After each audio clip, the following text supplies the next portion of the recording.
দিশার ইউটিউব চ্যানেলে সবাইকে স্বাগত। আজকে আমরা গ্রুপ সিডির যে সিলেবাস রেখেছে ইংলিশের পার্টটা, সেইটা নিয়ে 10টা কোশ্চেন ডিসকাস করব।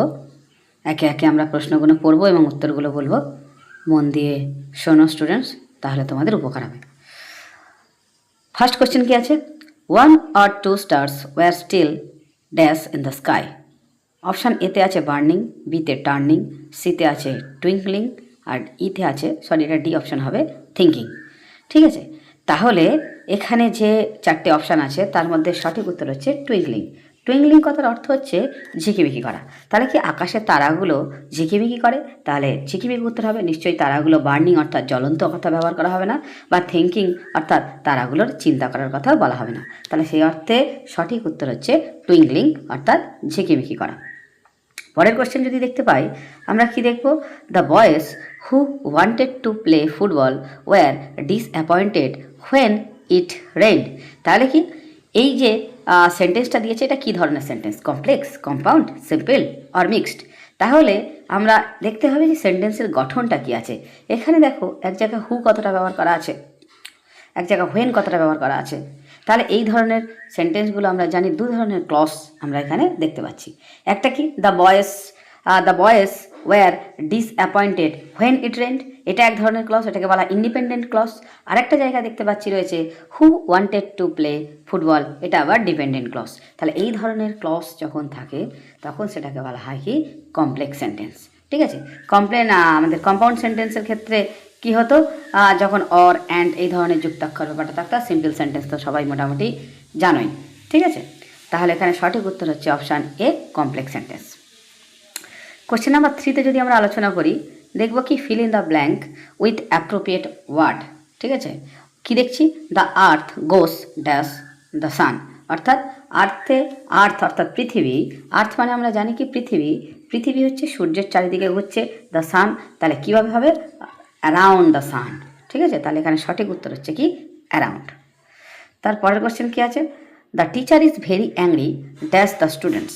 তাহলে এই ধরনের প্রিপোজিশান কিন্তু খুব ভালো করে দেখে যেতে হবে, কারণ গ্রুপ সিতে যে ইংলিশ পার্টটা আছে তাতে হয়তো 2 থেকে 3টে প্রিপোজিশান থাকবে, তাই প্রিপোজিশান কোনো ভুল করে আসা যাবে না।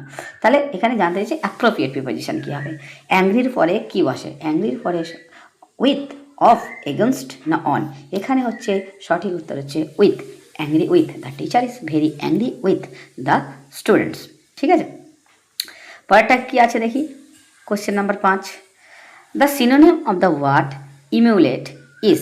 তাহলে ইমিউলেটের সিনোনিম করতে বলেছে।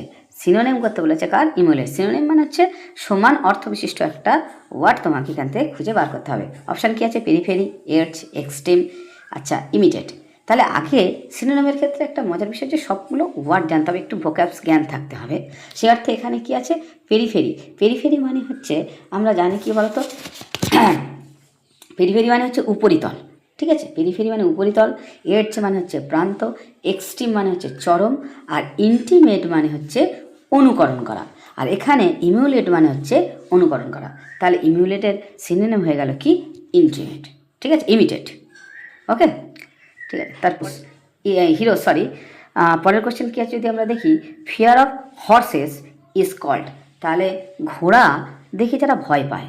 ঠিক আছে, এখানে শুধু ঘোড়া কথা আছে, কিন্তু ওখানে খচ্চর টাইপের প্রাণী, হ্যাঁ, বা গাধা, এক্ষেত্রেও এই ওয়ার্ডটা ব্যবহার করা হয়।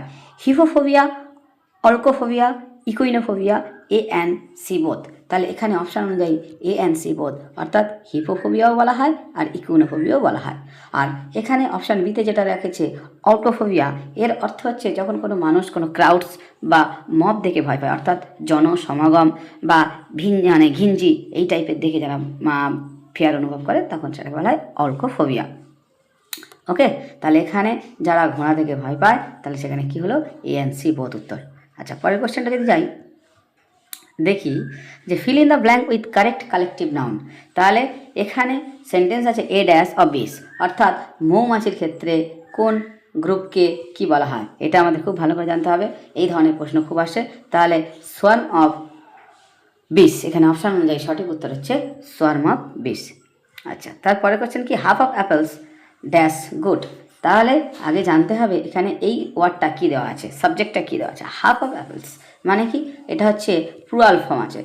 হাফ অ্যাপেলস মানে প্লুরাল ফর্ম, যদি অ্যাপেল থাকতো তাহলে সিঙ্গুলার ফর্ম হতো, ঠিক আছে। প্লুরাল ফর্মের ক্ষেত্রে আর কথাটা ব্যবহার হলো, আর যদি সিঙ্গুলার হতো তাহলে হচ্ছে ইস কথাটা ব্যবহার হতো, ঠিক আছে। এগুলো একটু মাথায় রাখতে হবে, ছোটো ছোটো গ্রামার যেন ভুল করে আসা যাবে না। Question number 9, what is the necessity dash this book. তাহলে এটাও একটা প্রিপোজিশন, তাহলে নেসেসিটির পরে আমরা কি প্রিপোজিশন বসবে সেটাও আমাদের কিন্তু খুব ভালো করে জানা প্রয়োজন, ঠিক আছে। তাহলে এখানে কি ইনটু, অ্যাট, ফর না অফ, কিন্তু এখানে নেসেসিটির ক্ষেত্রে আমরা অফ কথাটা ব্যবহার করব, অর্থাৎ what is the necessity of this book. এইগুলো একটু ভালো করে জেনে কিন্তু যেতে হবে আমাদের। Question number 10, choose the correct part of speech of the underline word, ঠিক আছে।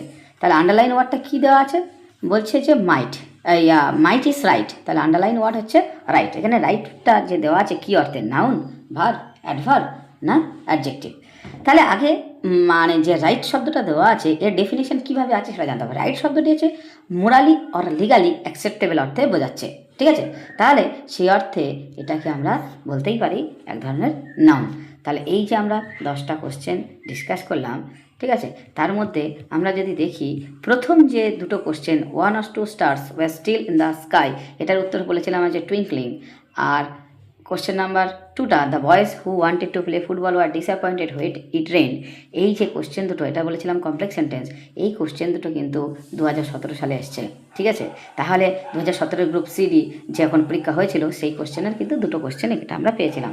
তাহলে সেই অর্থে আমরা বুঝতেই পারছি কী ধরনের প্রশ্ন আসছে। তাহলে আমাদেরকে এই অনুযায়ী পড়াশুনো করে যেতে হবে। আমরা একে একে একাধিক ভিডিও এরকম 10টা করে আলোচনা করব। যদি তোমাদের ভালো লাগে তোমরা অবশ্যই দেখবে, নোটিং করবে, চ্যানেলটাকে সাবস্ক্রাইব করো। Thank you.